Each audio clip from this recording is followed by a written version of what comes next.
연약해도 내가 너희를 위하여 경영하고 내가 너희를 향하는 생각이 다르다. 그런 말씀이거든요. 그러니까 이스라엘 사람들이 생각할 때는 우리는 안 돼.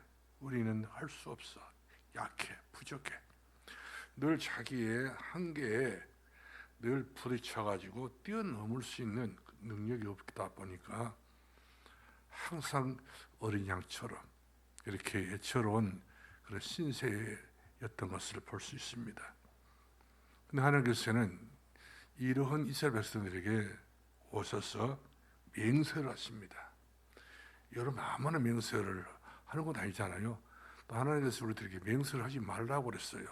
하늘에도 하지 말고 땅에도 하지 말고 어떤 데도 맹세를 하지 마라. 왜 그러냐면 지키지 못할 맹세이기 때문에 그런 얘기가 된단 말이거든요. 우리 맹세를 하더라도 그 맹세가 오래 가는 맹세는 별로 없어요.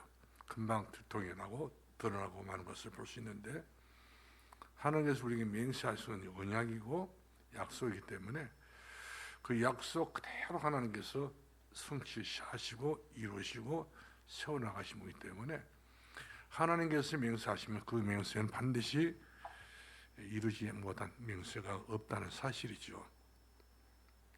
그렇기 때문에 하나님께서 이스라엘 백성들에게 너희가 일어나라 이 말이거든요. 망대를 세울 수 있을 만큼 높이 이렇게 망대를 세워서 모양새를 갖춘 것이 목적이 아니라 너희 마음이 중요하단 말이거든요. 이 땅에 우리가 나그네 인생을 살면서 항상 수고 무거운 짐만 지고 살면 이 사람은 잘할 것이 없어요. 늘 쓸데없는 이런 잡소리 때문에 하찮은 소리에 늘 이렇게 매살게 되는데 힘이 없는 사람들은 그렇지 않거든요. 힘 있는 사람들은 또 능력 있는 사람들은 여유가 있는 것을 보게 돼요. 그래서 우리 기독교는 믿음과 여유가 같이 동반되어야 된다는 사실이죠. 믿음이 있다고 그래 항상 조급하고 긴장했기 때문에 그 사람은 믿음 있는 것처럼 보이지만 결국 가서 그 사람은 믿음 있는 것이 아닙니다. 믿음 있는 체 하는 것이죠. 그 때문에 믿음과 여유, 그러면서 늘 멀리 볼 수 있는 안목이 있어야 되는 것이고 또 인생의 자랑은 또 육신의 자랑보다는 눈에 보이지 않는 하나님께서 나와 함께 하시는 미래를 볼 수 있는 영안의 눈이 열려져야 된다는 사실이죠. 이런 것을 갖추고 있는 사람들은 세상이 감당할 수 없다고 히브리서에서 약속해 주고 있는 것을 보게 됩니다. 이유가 바로 뭐냐면 하나님이 나와 함께 하시니까 나의 삶을 경영하고 계시고 하나의 생각으로 나를 늘 돌봐주기 때문에 그래서 우리는 하나님의 생각 속에 들어가 있고 하나님의 경영 속에 우리가 다 펼쳐져 있는 인생관이기 때문에 내 인생관이 과거에는 기구한 인생이랄지라도 예수님을 그리스도 만난 이후에 우리 인생관은 과거와 현재는 다르다는 사실을 우리는 알아야 될 줄로 믿습니다.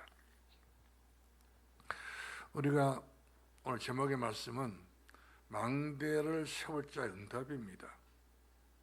그래, 2023년은 나에게 망대를 세우는 한 해가 되어야 되겠다. 굳건한 반석 위에 그 위에 내가 서는 망대.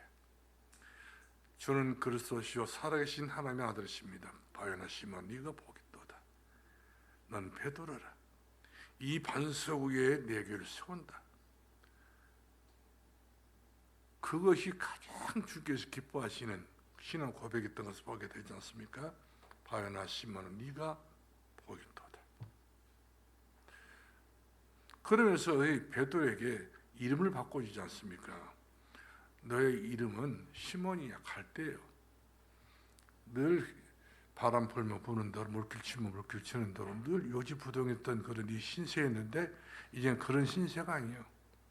반석 위에 내가 서로 세울 거야.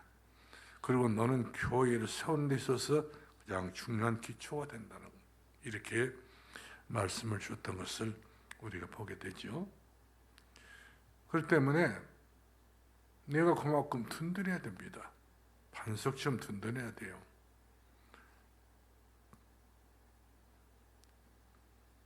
그렇기 때문에 어떤 집이든지 반석 위에 집을 지으려고 그러지 뻘바탕에 집 짓는 경우를 보지는 못했지 않습니까? 이처럼 우리가 인생의 집을 짓는데 모래 위에 집을 짓지 말라 이렇게 말씀드리고 있습니다. 반석 위에 집을 지어라. 그래서 반석 위에 집을 짓는데 내 인생의 집을 망대처럼 지으라 이 말이거든요. 높이 이렇게 들려져서 모든 사람들을 전부 다 지켜볼 수 있고 또 이제 파수망대가 되어서 잘못된 것을 막아내고 탐낼 자가 있지 뭐도 다 막아내버리고 그리고 많은 사람들이 살아갈 수 있도록 플랫폼을 세우고 그러면서 안테나를 세워서 정말 운영의 묘를 갖추는 그런 다양성 있는 망대를 갖추는 것이죠. 아주 그냥 궁생한 망대를 세우게 되면 안 되잖아요. 하나님께서 우리에게 주신 망대는 다양성 있는 거예요. 그리고 완전히 올 시스템이 전부 다 전자동입니다. 뭘 누르고 어찌고 뭐 이렇게 해서 복잡하게 돌아가신 분이 아니라 우리를 너무 쉽게 이끌어가신 분이기 때문에 다윗은 그렇잖아요. 여호와 나의 목자시니 내게 부족함이 없습니다. 그분이 나의 모든 부족한 것을 보충해 주시고 도와주시고 함께하기 때문에 그만큼 하나님을 다윗은 신뢰하게 됐던 것을 보게 된 것입니다. 그래서 우리가 하나님을 믿는데 누가복음 1장 37절 말씀 보니까 하나님은 능치 못함이 없다고 그랬어요. 하나님의 능력은 한계가 있지 않다고 그랬어요. 저 홍해 바다를 가르신 분, 저 여리성을 무너뜨리신 분, 모메 때의 장마통에 그 홍수였던 그 요단강을 가르신 분, 그리고 적과 꿀이 흐르는 땅을 인도했던 하나님, 그리고 과거에 430년 동안 괴롭혔던 애굽 사람들의 모든 그 잘못된 관계를 끊어버리신 분. 그 때문에 하나님 은혜 안에 들어오게 되니까 과거의 것은 언제 어느 순간에 사라지지 모르게 그림자처럼 사라져버리고 미래는 완전히 투명하게 색깔 있게 보여지는 장래가 있었던 것을 우리가 보게 됩니다. 그래서 우리가 24절 말씀 주목해 보면 우리 하늘에서 저 여러분에게 주시는 두 가지 언약이 있어요. 내가 너를 경영할 것이다. 내 생각으로 너를 다룰 것이다 말이거든요. 우리 생각은 항상 부지런한 생각을 할 때가 많잖아요. 하나님의 생각은 능치 못하는 생각입니다. 그래서 바울도 그러잖아요. 하나님의 생각과 내 생각은 다르다. 우리 생각과 하나님의 생각 같다고 생각하면 안 됩니다. 같은 그런 어떤 공유성인 것이 있지만 그러나 비공유성을 본다면 하나님의 생각은 사람의 생각보다도 훨씬 더 최고의 수위가 높은 생각이기 때문에 그래서 우리의 생각 가지고 하나님을 판단하면 안 되죠. 하나님의 역사하실 것을 우리의 생각을 가지고 중심을 두어서 그것이 옳다고 믿어도 안 됩니다. 그것이 바로 복음을 가졌지만 이 복음도 내가 어떻게 보면 잘못되게 활용하는 복음도 될 수 있다는 사실이죠. 내 의도에 따라 하나님의 복음을 잘못되게 활용하고 있다는 것을 볼 수가 있어요. 그러나 복음은 바로 보면 한계가 없어요. 높이와 길이와 높이와 이런 모든 것에 대해서 측량할 수 없다고 산성가도 기록되어 있는 것을 볼 수 있잖아요. 근데 그런 어마어마한 하나님의 생각을 내 생각과 같이 맞아떨어진다고 생각하면 안 되죠. 다르다. 하나의 경영하는 것도 다르다. 하나의 생각도 다르다. 이렇게 우리가 정의를 내리게 되게 되면 결국 우리가 남는 것을 믿어야 되겠다. 나를 믿는 것이 아니라 하나님 믿어야 되겠다, 말씀 따라가야 되겠다, 이런 고집이 아니라 이런 순종의 발로로서 우리가 한 발씩 한 발자국씩 예수님 따라가는 제자 삶을 살아가게 되는 것을 보게 됩니다. 우리 요한복음 21장 10절 말씀하니까 우리 예수님께서도 그렇게 말씀했습니다.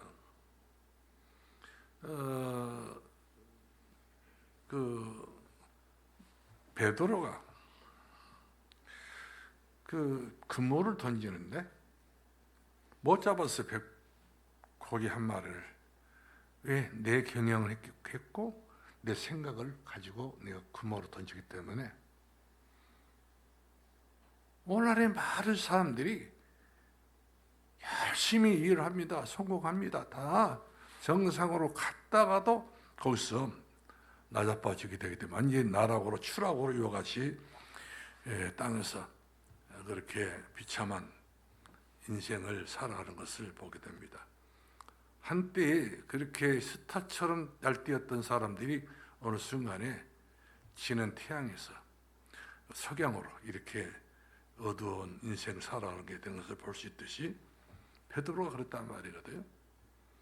아무리 예수님 따르기 전까지 고기를 잘 잡았다 할지라도 그물을 잘 던진 것을 예수님이 보셨다고 하잖아요.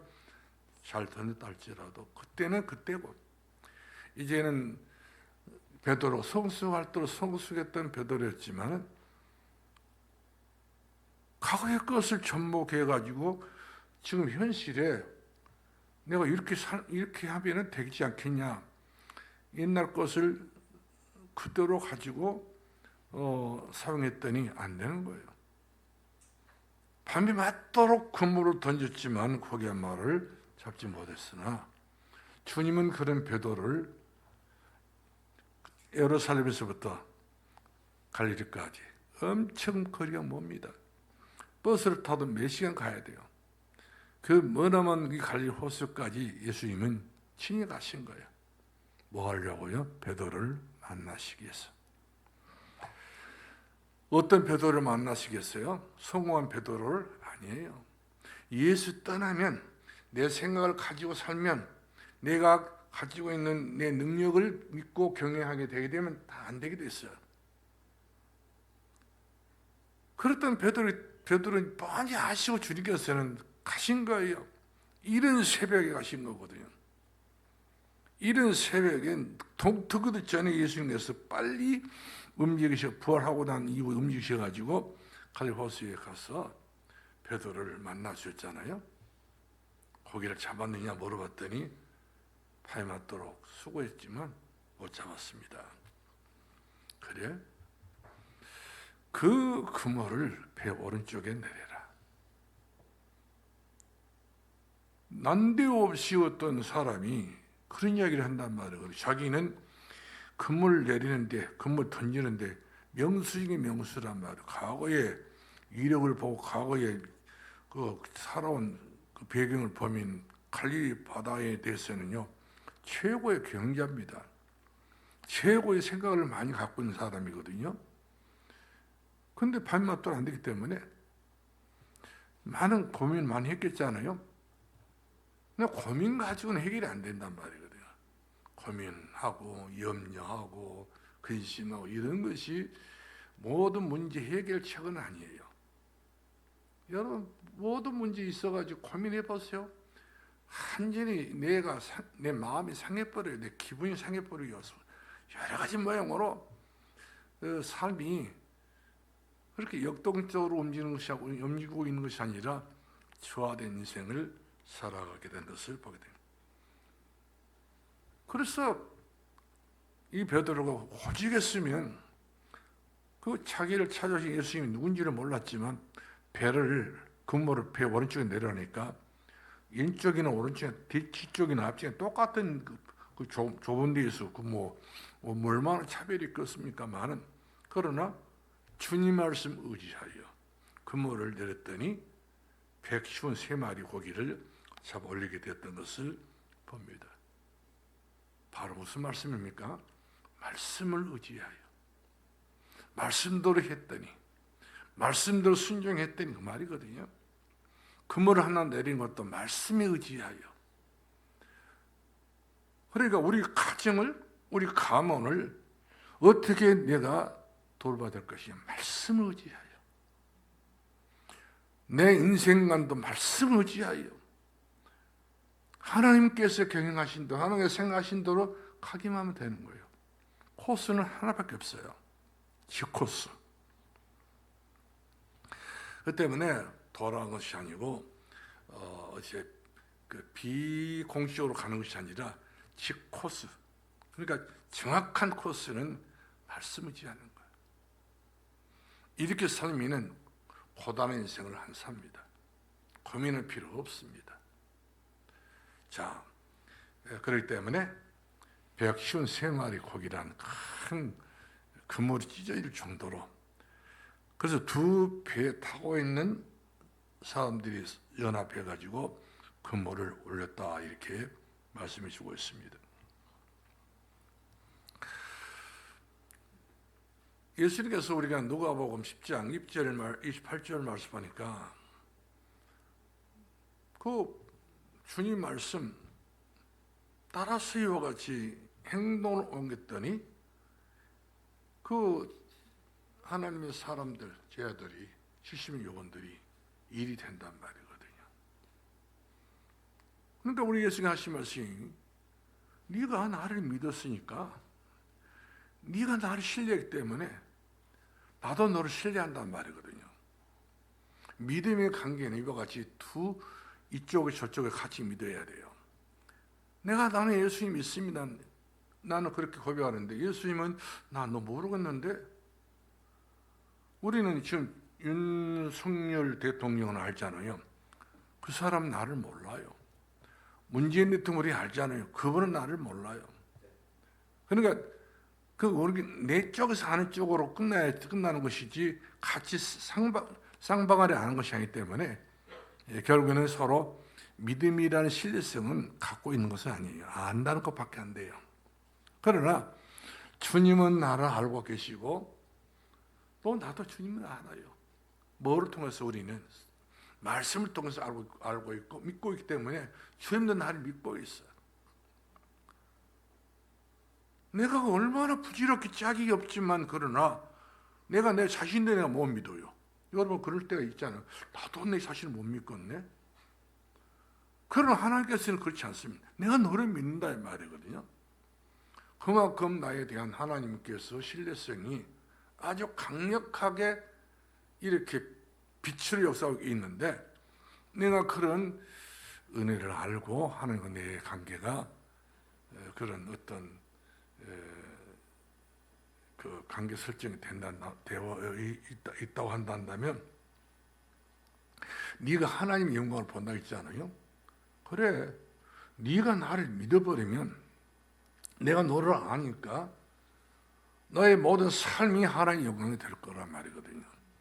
영광이라는 말은 어둠이라는 것이 없다는 것이고 문제라는 것이 없다고 하는 사실이죠. 그래서 우리가 출애굽기 10장 6절 말씀하니까 네가 나를 사랑하고 내 계명을 지키는 자, 주님을 사랑하고 주님의 계명 말씀을 지키는 사람에게는 내가 천대까지 은혜를 베풀 것이다. 이 약속해 주고 계신 거예요. 이건 지나가는 말씀이 아니고 내가 이 말씀이 필요로 여기는 말씀입니다. 내가 내 당대에도 내가 보장을 못하고 내가 책임을 못 지는데 우리 하나님께서 내 천대까지 그분의 생각이, 그분의 경영이 이루어 가시니까 될 수밖에 없다고 하는 사실이죠. 우리 믿음은 천대까지 가야 되는 믿음이 돼야 되고, 우리 신앙과 우리의 삶이 천대의 은혜를 받을 수밖에 없는 그 응답 속에 우리가 들어가야 겨우 우리가 예수님을 믿는다, 예수님 나를 안다, 이렇게 서로 상호 그 믿음으로 신뢰성을 쌓게 되는 것을 보게 되지요. 우리 민수기 6장 24절부터 21절부터 봅시다. 27절까지 보게 되면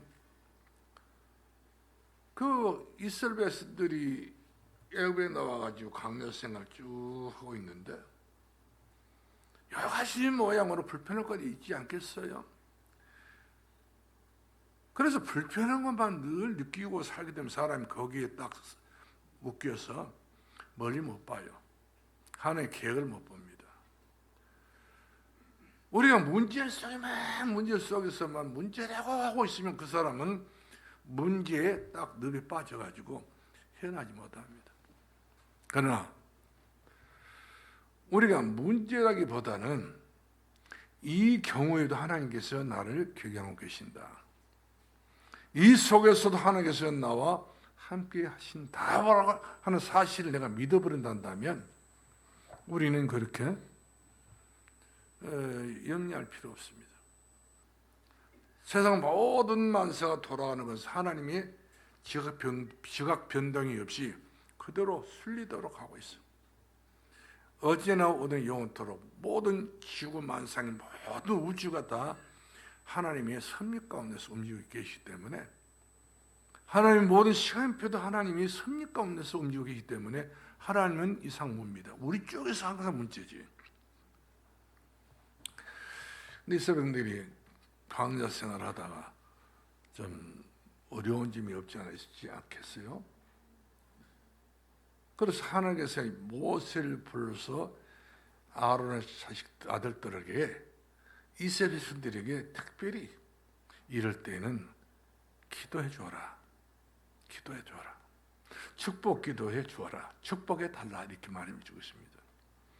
그럼 하나님이 여기서 성품을 우리 보게 되는데, 하나님의 성품은 어떤 성품이냐?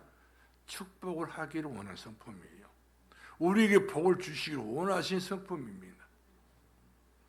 세상에 귀신 숭배하고 있는 사람들 보면 전부 다 귀신에 시달려서 고통을 받고 결국 망주어드는 인생을 살게 되지만, 하나님은 그렇게 우리를 망하게 하신 분이 절대 아니라는 사실이죠. 한치의 뒤로 물러선 적이 없어요. 앞으로 갔으면 갔지. 그러면서 내가 너희 얼굴 들기를 원하고, 내가 너를 도와주기를 원하고, 내가 너에게 복 주기를 원하고 원한다는 말 몇 번이 들는지 몰라요.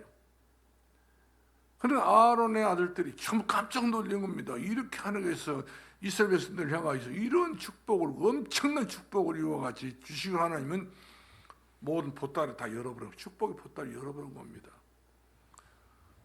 이런 대사명을 가지고 이들이 정말 이스라엘 백성들을 향하여서 위에서 주시는 망대의 그 응답을 전해줬잖아요. 너희들이 복받았던 사람이다. 너희들이 복이 근원들이란 말이거든요. 아브라함을 불러서 아브라함에게 복이 너는 근원이 될 것이고, 너로 말미암아서 모든 천하 만민이 복을 받게 될 것이고, 망대를 사버린 거예요. 그러니까 우리 시시한 인생을 사는 건 아니죠. 우리가 몸에도 옷 걸치고 머리 좀 빗고 뭐 이렇게 해가지고 우리가 사람이라고 이제 격려될 수 있지만, 그러나 사람은요, 가장 중요한 것은 심령입니다.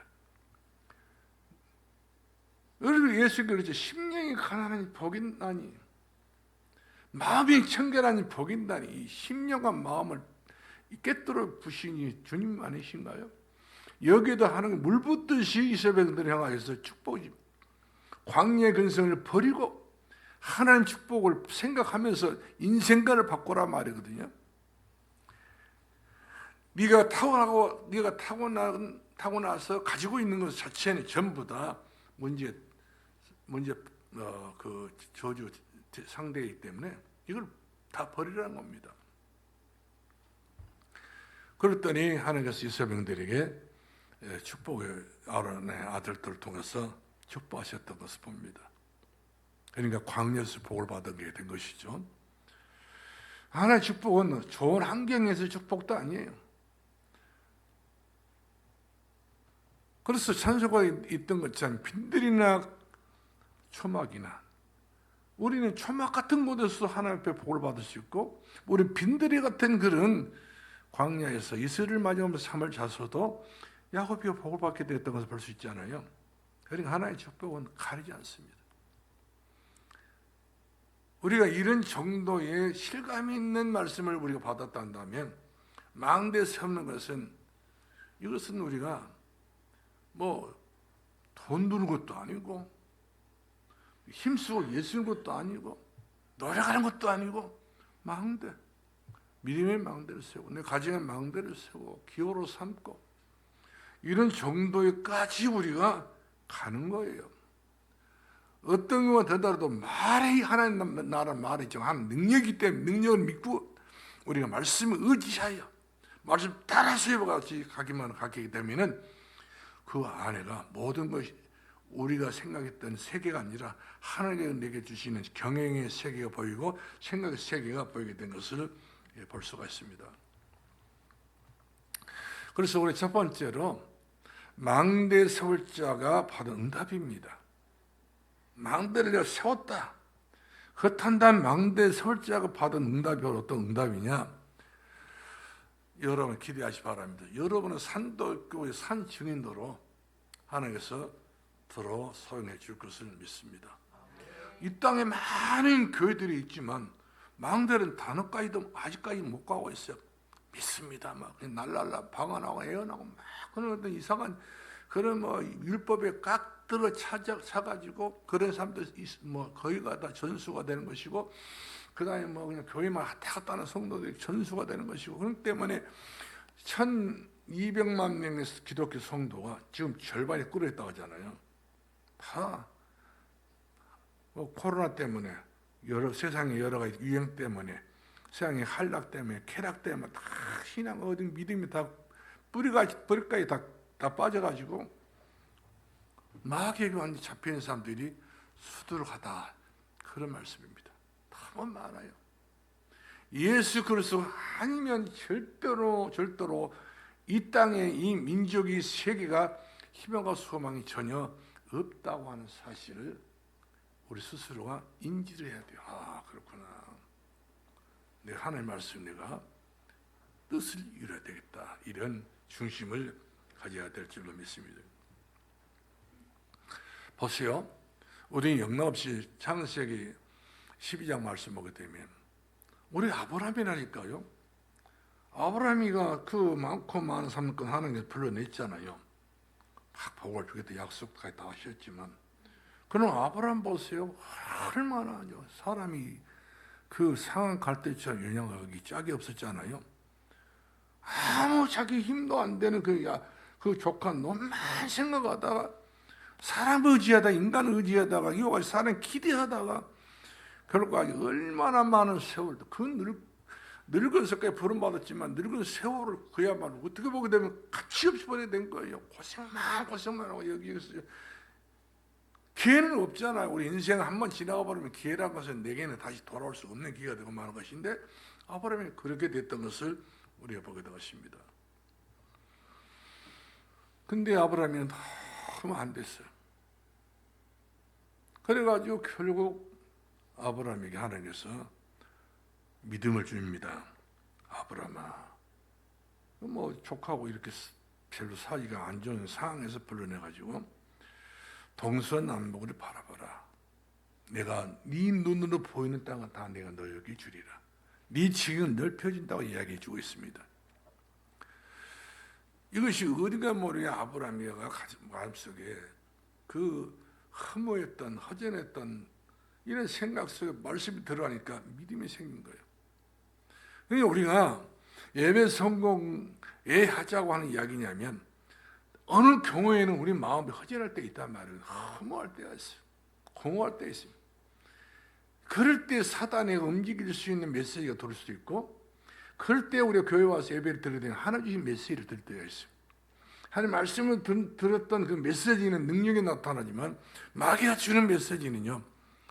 그 뭐 사망의 망대를 세울 수밖에 없는 그 운명의 망대를 세운다니까요. 팔자의 그 망대를 세우게 되는 걸 수 있어요. 하나님 그런 것을 원하지 않거든. 믿음의 망대를 세워라. 기도의 망대를 세워라.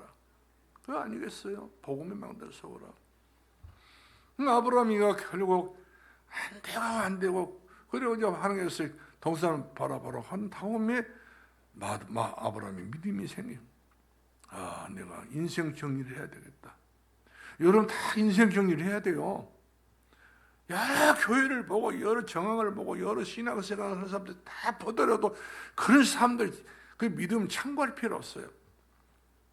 내가 하나님 앞에서 출발하면 됩니다.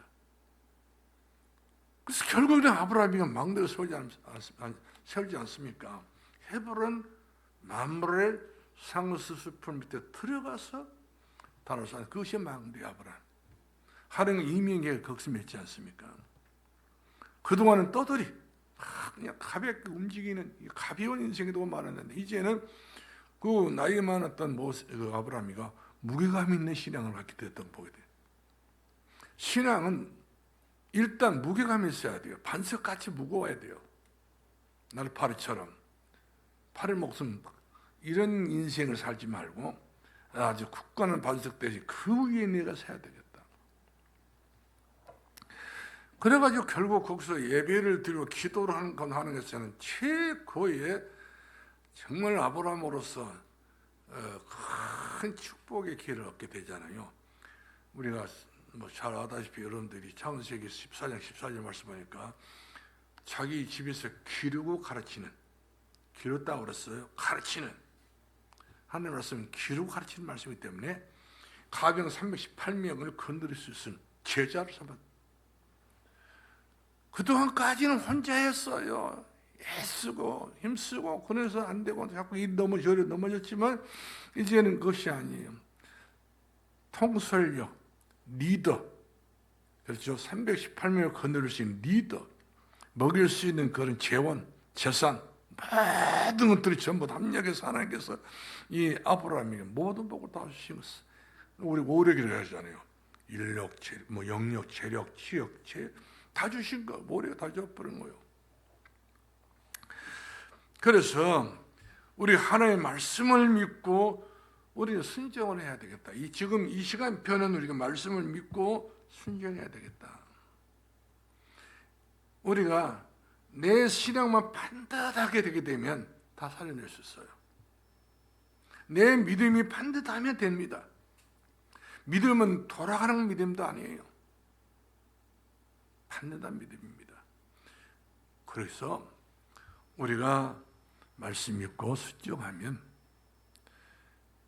나도 모르는 사이에 내가 점점 성화되어져서 주님의 믿음의 분량 이르기까지 도달해서 나의 신앙의 망대를 세우고 나의 기도의 망대를 세우고 나의 가문의 복음의 망대를 세우는 그런 생각지 않는 응답을 받게 돼요.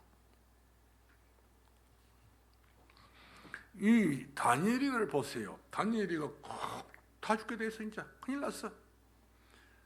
원수들이 그렇게 모략해가지고 왕을 준동을 시켜가지고 왕까지 그 조세 도장을 찍었잖아요.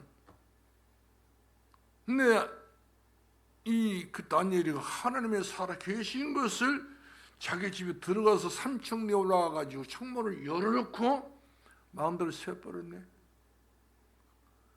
그 순간에는 모든 사람들이 이 다니엘 끝났다. 사자밥 됐다. 마귀의 망대는 그 다니엘이가 끝난 줄 알았지만 그것이 다니엘에게는 시작이었어요. 신호탄이에요. 시작이 신호탄이에요. 이렇게 해가지고 결국 가서 다니엘이가 죽은 것이 아니라 오히려 그 다리오 왕이 찾아와가지고 울면서 말씀이죠. 다니엘아, 네가 살았느냐? 네가 믿던 하나님께 너를 살려주겠게 너 믿는다. 자기가 그날의 최고의 신처럼 여겼던 그런 다리오 왕이 결국 최고의 사람 이 다니엘을 보고 감동된 사람이거든요. 다니엘이가 눈에 보이지 않는 망대이기 때문에 그걸 봐버린 거예요. 그래서 다니엘을 탁 보고 네가 믿는 하나님께서, 나도 인정한다는 말이거든. 네가 믿는 하나님께서 그만큼 다니엘이 갖고 있었던 그 망대는 왕까지 신뢰할 수 있는 망대였던 걸 볼 수가 있어요. 그 바벨론 나라의 한 나라의 왕이지만 또 자기 자신을 신처럼 여겼던 그런 사람이었지만 그건 신이 아니잖아요. 그래가지고 결국 가서는 이 다니엘이가 사자굴에서 죽은 것이 아니라 왕이여 만실수하옵소서.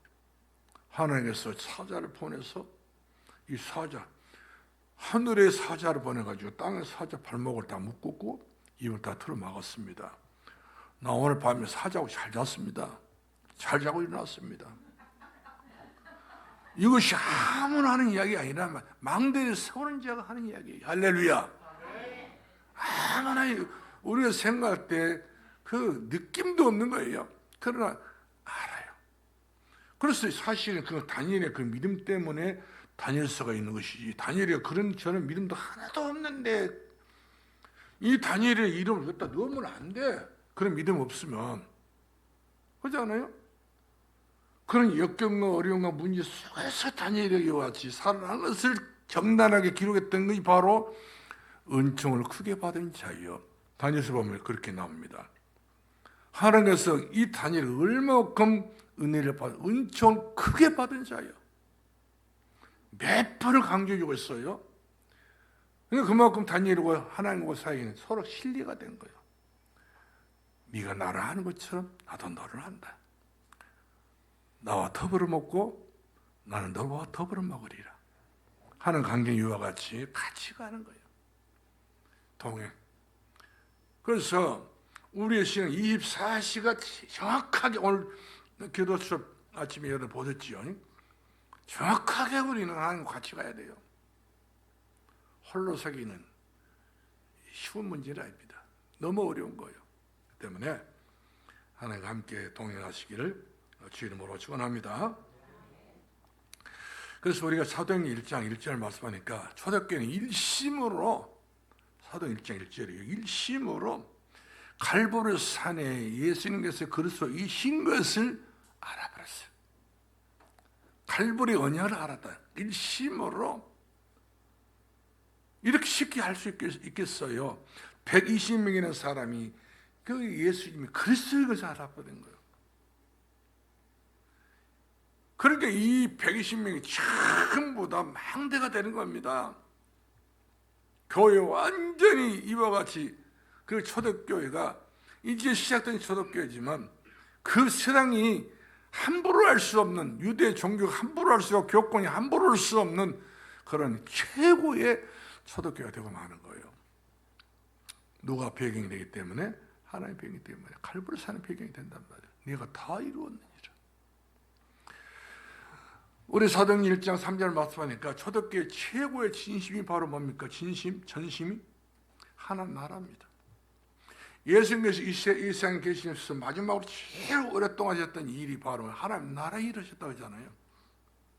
우리가 죽어서 천국 가는 것도 확실한 것이지만 살아서도 우리가 하나님 나라, 하나님께서 세워주신 망대를 내가 세우게 되게 되면 그 망대를 통해서 우리가 높이 보기 때문에 하나님 나라는 저절로 은혜와 자비가 내려오는 그 축복을 받게 될 줄로 믿으시기 바랍니다. 하나님 나라라니까요.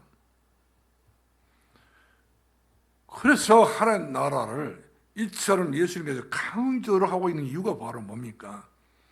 복잡하다는 세상에서 복잡한 것을 떠나서, 항상 우리 예수님께서 빈들이나 저 산에 가셔서 밤에 맞도록 기도했다고 하지 않습니까? 세상은 그렇게 우리가 연연할 끈을 달 필요 없어요.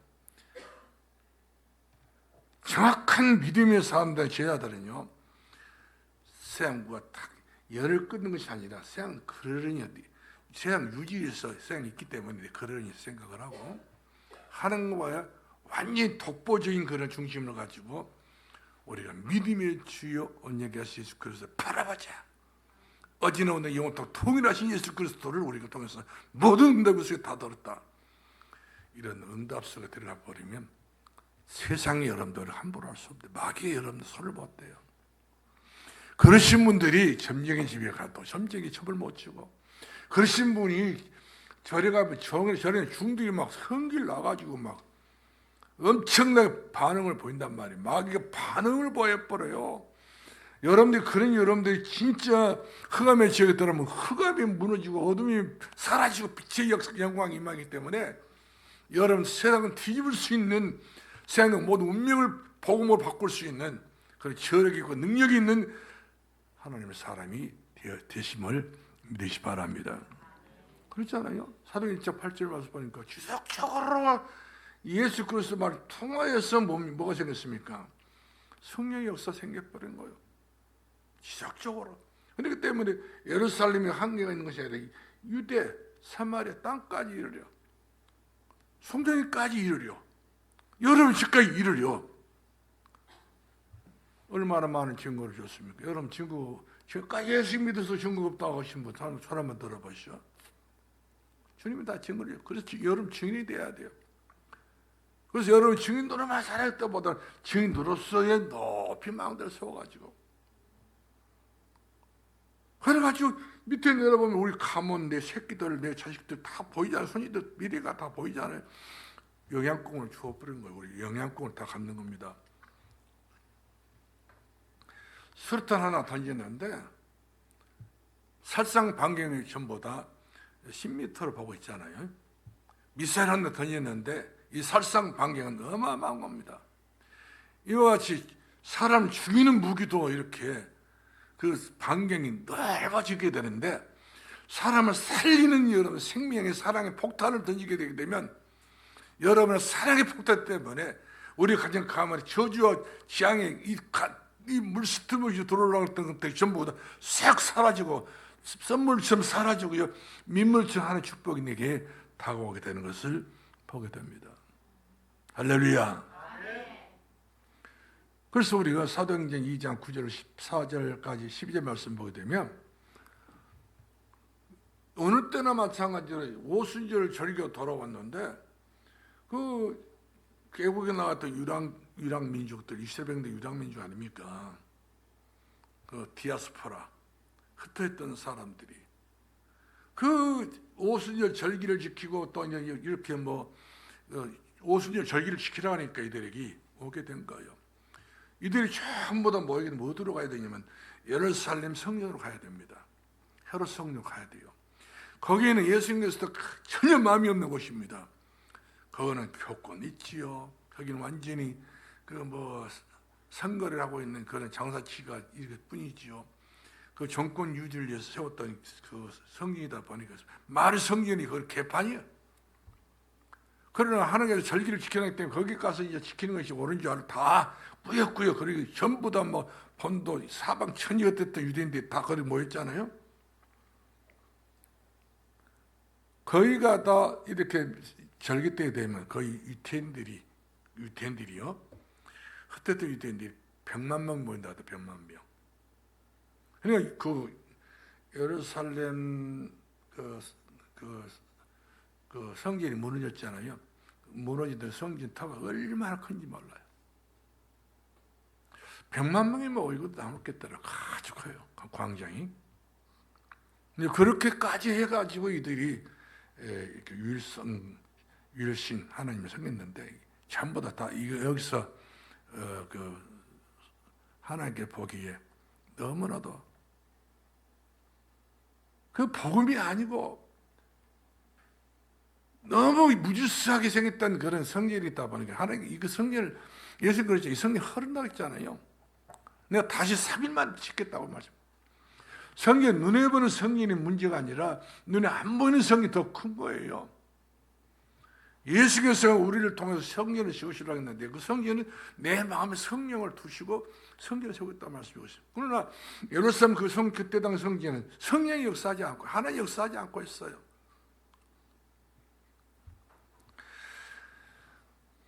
근데 베드로가 마가 다락방에서 기도하고 난 다음에 얼마나 성령 충만 받았습니까? 성령이 불같이 바로 임해가지고 나가서 복음을 전했는데 그 많은 그 순례자들이 다 예루살렘 성령으로 가는 것이 아니라 방향을 틀어가지고 베드로 앞에 다 모였잖아요.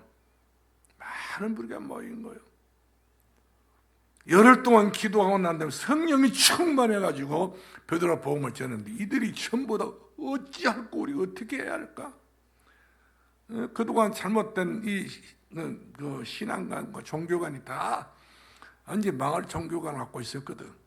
어떻게 해야 우리가 은혜를 받고 어떻게 해야 우리가 하나님 앞에 설 수 있냐 물어봤대. 베드로 그러잖아요. 너희가 다 회개하고 저 사람 다 받았고 하는 성령을 받아라. 주 예수님 믿어 성령을 받아라 했잖아요. 주 예수가 나온 거예요. 여기서 전혀 주 예수 그리스도 복음을 전할 수 없는 광장에서 말씀이죠. 베드로가 복음을 전했는데 이 복음을 듣고 많은 사람이 그 말씀이 가슴이 찔려가지고 아파가지고 우리가 너무 견딜 수 없단 말이거든요. 어찌 해야 할 것인가? 주 예수를 믿어 회개하고 제사함 받고 성령을 선물로 받아라. 할렐루야. 그렇습니다. 이렇게 해가지고 그때부터 초대교회가 세계화가 됐던 것을 우리가 볼 수가 있습니다.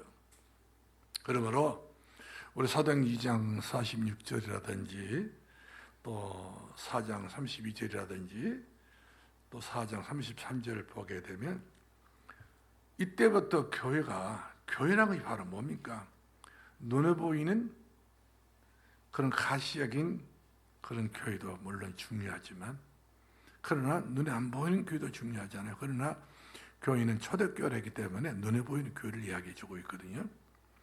너희들이 전부 다 각각 건물을 질 수 없고 더 나아가서 어떻게 같이 함께 모이는 그런 장소들이 못 하다 보니까 군데 다 망대를 세워가지고 그 망대를 통해가 이들이 전부 다 하나같이 이쪽 망대나 저쪽 망대 그리스도는 한 분이기 때문에 성령은 한 분이기 때문에 하나의 한 분이기 때문에 같은 마음을 가지고 한 마음 한 뜻이 됐다 하잖아요. 그래서 교회라고 하는 것은 이와 같이 마음을 같이 하는 공동체인 거예요. 이런 사람 저런 사람 마음 딱 흩어져 버리게 되면 그 사람 그거는 그 집안은 콩가루 집안인 것이고 그 교회는 콩가루 교회라는 사실이죠. 많이 이 마음 저 마음 전부 다 하나 될 수 없는 마음은 전부 다 교회에 구심점이 없는 성도예요. 교회라는 것은 바로 예수 그리스도를 중심에 두고 원심력을 가지고 있어야 되는 그게 같이 돌아가는 거예요. 예수 그리스도를 진심으로 한 중심을 두어가지고 이제 한 교회가 이처럼 전체로 파생돼 가지고 파급되는 그런 자생력 있는 교회가 되어야 한다 사실이죠. 교회는 그래서 공동체라잖아요. 교회는 사랑의 공동체, 모임의 공동체거든. 이때 사도행전 4장 34절 33장 말씀 보니까 이때 사도들이 큰 권능을 받다 그랬어요. 이때에 교회가 전부 다 한마음 한뜻 딱 되니까 교인들이 좀 한마음 한뜻 되고 장로님부터 모든 분들이 한마음 한뜻 딱 되니까 사도들이 큰 권능을 가지고 복음을 딱 전하겠는데 불같은 성령의 역사가 일어났던 것을 보게 됩니다. 왜? 그리스도의 부활을 증거하기 때문에. 초대 예루살렘 예루살렘 헤롯 성전은 그리스도의 부활이 없잖아요. 그 새로운 뉴스가 바로 어떤 뉴스입니까? 예수 그리스도가 십자가에 죽으시고 부활했다는 증거가 되니까 이와 같이 큰 은혜가 얻었다고 그랬어요. 성도들이. 교회는 바로 뭡니까? 그리스도의 부활을 선포를 해야 되는 것이고 그리스도의 생명을 선포하는 건 바로 교회의 모습이 돼야 돼요. 그래서 교회의 부활의 생명을 갖고 있는 성도들은 살아있는 사람들이에요. 죽는 사람들은 죽는 거예요. 시간마다 때마다 일마다 전부 죽어가지고 전부 다 산성포로 또는 모임도 그렇고 다 이와 같이 모든 행동 거지가 다 이처럼 문제가 다 있어요. 그러나 진짜 예수 그리스도의 부활을 믿는 성도들은 기뻐 뛰며 주를 보겠네. 그만큼 절이 있고 능이 있고 생명력이 있다는 사실이죠. 두 번째로 망대 세울 자가 받은 응답입니다. 망대를 세울 자 응답은 바로 어떤 응답입니까? 성취될 신앙의 발판을 갖는 겁니다. 성취될 신앙의 발판을 갖는 것이 바로 하나님께서 원하신 망대를 세울 자의 그 자격이 있는 거예요. 자격. 그 자격은 어떤 자격입니까? 베드로가 너는 나를 누구라고 보고 있냐? 알고 있냐? 물었더니 다른 사람은 다 뻘소리하게 되는데 주는 그리스도시요 사랑이 하나님의 아들이십니다. 그 위에 내 교회를 세운다 했잖아요. 신앙은 고백 위에 교회를 세운 겁니다. 연불을 위해 교회를 세운 것도 아니고 주문 위에 교회를 세운 것도 아니고 어떤 종교 의식을 위해서 종교를 세운 교회를 세운 것이 아니라 신앙 위에 우리는 신앙인 거예요. 하나님 믿습니다 말입니다. 그러면 그 신앙이 어떤 신앙이에요? 부활신앙을 말합니다. 내 안에도 지금도 부활신앙이 있다. 사나 죽어나 나는 예수 그리스도가 내 안에 있다. 그래서 우리가 어떤 예수를 믿습니까? 사도행전 1장 11절에 재림하실 예수를 믿습니다. 초림의 예수를 믿는 것이 아니라 이미 초림했던 예수님이시고 부활의 승천하셨기 때문에 다시 오실 예수 그리스도, 다시 오마 약속하였던 그 예수 그리스도, 이 약속은 우리가 영원히 붙잡고 주님 올 때까지 우리가 믿어 승리할 수 있는 저와 여러분 되길 바랍니다. 그 다음에 우리가 세 번째로 망대를 세울 자의 응답입니다. 지금요 황금 같은 시간이 지금 날아가고 있어요. 탁탁탁탁 카트를 쳐가면서 오늘 하루가 날아가고 보면 너무 세월이 여류하는데 이 나그네 된 나는 세월이 가고 있어요. 나그네 된 나는 흘러가는 세월 속에 내 몸과 내 마음과 내 생명이 떠내려고 있단 말이에요. 어디로? 사망의 골짜기로. 우리는 생명을 거스려서 올라가는 인생이 아니라 내려가고 있다는 인생이라니까요. 그래서 계획이 없는 사람은 흘러가는 시간을 보내는 사람입니다. 아까운 시간을 보내고 있는 거예요. 그래서 앞선 자와 뒤선 자의 차이는 바로 뭡니까? 사람이 앞선 사람이 있잖아요. 뒤선 사람이 있습니다. 뒤선 사람은 늘 조사하는 사람이고 바슬매도 그런 바슬매에서 욕먹더라고요. 앞에서 바슬 다 매 나가는데 뒤에서 조사해 가면 다시 또 바슬매. 그 앞에 바슬매에서 성일 나가지고 그와 같이 뒷방을 매기 말고 앞밭을 매야 돼요. 앞으로 우리 가야 된다는 말씀이죠. 시대적으로 쓰임받는 사람들의 공통점이 바로 뭐냐면 모두 다 분명한 자기 인생의 망대를 세운 거예요. 자기가 진짜 내가 세워야 될 망대. 이런 믿음의 본색을 가지고 이와 같이 망대를 세우는 사람이 시대를 향하여 도전하는 하나님의 사람인 것을 보게 된 것입니다. 그래서 목표가 있는 사람들 규모가 있어요. 흐리멍텅하게 이렇게 엎치락뒤치락 살지 않습니다. 규모가 다 있습니다. 결론 내리겠습니다. 우리가 신명기 1장 11절 말씀 보니까 1000배의 축복받는 망대를 세울 자. 우리는 몇 배의 축복을 받을 망대를 세워야 되겠어요? 1000배의 축복. 방대. 인생은 짧습니다. 어떤 분이 그런 이야기 더라고요. 올해가 7자라고 하더라고요. 7자. 아들도 7자, 딸도 7자. 엄마 7자는, 아빠 7자는 높은 숫자의 7자고, 아들의 7자는 그 좀 또 이렇게 낮은 7자고, 딸의 7자는 또 낮은 7자고. 생일이 7자, 나이가 그렇게 걸렸다는 거예요. 그러면서 우리가 내 자신을 볼 때 세월이 이렇게 빨리 가고 있구나. 인생은 무상하구나.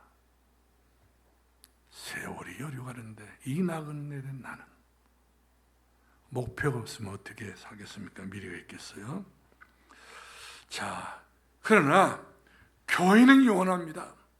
여러분이 세우는 망대는 영원한 망대가 되어지게 되는 것을 믿길 바랍니다. 그래서 망대를 세운 사람은 기본 망대를 세우게 돼. 어떤 기본 망대를 세우냐? 내 인생 성공 계획을 세워서 흥행 계획을 세우는 것입니다. 그렇죠? 예배 망대를 세워서 그야말로 성공 계획을 세우는 거예요. 뭔가 계획적인 사람의 이유가 디네기 신앙이 아니라 계획적인 사람들이 무서운 거예요. 계획 세우는 거예요. 한 뜻을 이루기 위해서. 기도하겠습니다. 살아계신 우리 아버지, 은혜를 감사합니다. 오늘 밤에 주셨던 귀한 말씀이 내 인생에 정말 하나님께서 기뻐하는 망대, 믿음의 망대, 없어지지 않는 그런 반석 같은 망대, 세상 모든 사람들이 흠모할 수 있는 그런 망대를 세워서 가정을 살리고 가문으로서 내 사랑, 내 자식들을 다 살 수 있는 그런 단호성 있고 결단성 있는 믿음의 망대를 세우게 주옵소서. 예수님 이름으로 기도합나이다. 다 같이 아멘.